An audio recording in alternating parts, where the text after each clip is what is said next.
Welcome into Taylor's Take Week 3 edition. This is Kyle Howard sitting down with Matsu Minor skipper Ben Taylor. How are you today, Ben? I'm good, Kyle. How are you? Good. Thanks for sitting down with us today. Yeah, thank you for stopping by in our office. A week ago today, the Miners sat at 10-3 and in first place in the NL division. And during that stretch, you're able to expand your lead now to a game and a half in the division over the Chinooks, who you take on again tonight. Talk about your team's progression this week. Yeah, we've done a good job. We've continued to pitch really well. We've tightened up our defense. We'd like to see us score some more runs, but you know what? We're winning games, so I think that'll come around. And the guys are playing really hard and they're competing really hard, and things are good. Things are good. First place is where we want to be. Somewhere another factor of what's been good this year is the pitching staff. We talk about that every week, I think, but they continue to be phenomenal so far. As of today, the team ERA is 1.37, and 6 of those pitchers have an ERA below 0.5. Have you ever seen a pitching staff dominate opposing hitters so much that you've been a part of, at least? Yeah, the way we've been kind of dominated at the plate of late, but no, I'm just kidding.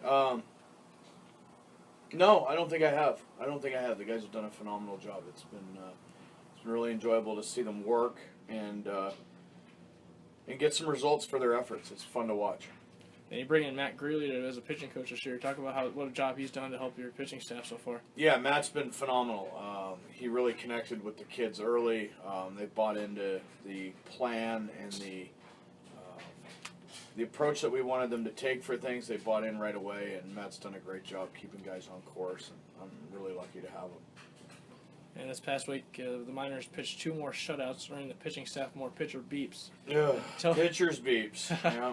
Tell us a little about pitcher beeps and when this tradition began for this. Yeah, it's we let the pitchers take 15 minutes of batting practice for every shutout that they throw, and then I opened up my big mouth and said if we swept the Pilots in the doubleheader, they would get pitchers beeps for that too. So we did, and I think we shut them out in one of those games. So they're just tacking on, and Myram's going to get really tired. And this week brought the arrival of 2 more players, Connor Wanhanen and Zach Plunkett of TCU. Yeah. What do these 2 players add to your team as you continue to push toward the NL Division crown this season? You know, they both they bring some real depth to our lineup. Connor can play 3 outfield spots and first base, and we've hit him in the middle of the lineup the last few nights, and he's off to a bit of a slow start, but I think he'll get right back on track pretty quick. And Zach gives us maybe the best catch and throw catcher in the league. He gives us great energy, and he just adds depth to an already strong group of catchers we have with Matt Diorio and J.J. Hancock. And Wanhanen started in 3 different positions in 3 games now. Talk about the versatility that he brings to the table. Yeah, it helps me because the outfield guys, Paskowitz, Caruso, Vance, and Hall, those guys are really tough to get out of the lineup. They're 4 of our best hitters. So Wanhanen being able to play some first base or, DH some or whatever, it just allows us to, allows me a little more flexibility. Alex Caruso continues to hit the ball very well. Over his last 5 games, he's hitting .462 with an RBI and 6 walks. How important has his presence been near the top of the order so far in terms of creating RBI chances for the rest of the team? Yeah, he's been awesome. He gets on base a ton, which is great. We're going to move him around a little bit today to see if we can get him to drive in some more runs. Drop him down in the middle of the lineup tonight. But he's a senior, he's going to be a senior. He's been an everyday player and an all-Big East player for the last 2 years. And he plays like it. He's got pretty good know-how. And plus, he drives me nuts. I have about as much fun with him as I've had with a player in a long time. So he's a real pleasure to have. And Wednesday was the Matanuska Glacier trip where the team traveled together to hike the Matanuska Glacier.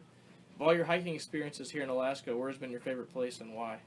I think the glacier, and I think this time because we went somewhere that I hadn't been before, which was kind of cool. We went, people that have seen the photographs, there's the big lake, and we went around the backside and up onto the top and looked down on the lake from a different view. So it was really cool to see that, and even though I've been somewhere twice, to experiencing it a different way was pretty cool. And these experiences with the team traveling to places like this, what kind of chemistry does that build along the way as well? Yeah, it helps. The guys show up and they're like, oh, great, trees, a river, and it's, then all of a sudden you see this gigantic thing of ice in the middle of, and the guys freak out. Holy cow, this really exists. and then we do the picnic, and we had Jed Fag had his birthday, so I know you guys enjoyed the cupcakes. We enjoyed Very watching delicious. you guys crush cupcakes. But no, it was fun. It's a good part of the whole Matsu Minor experience. And earlier in the week, I think it may have been the same trip actually.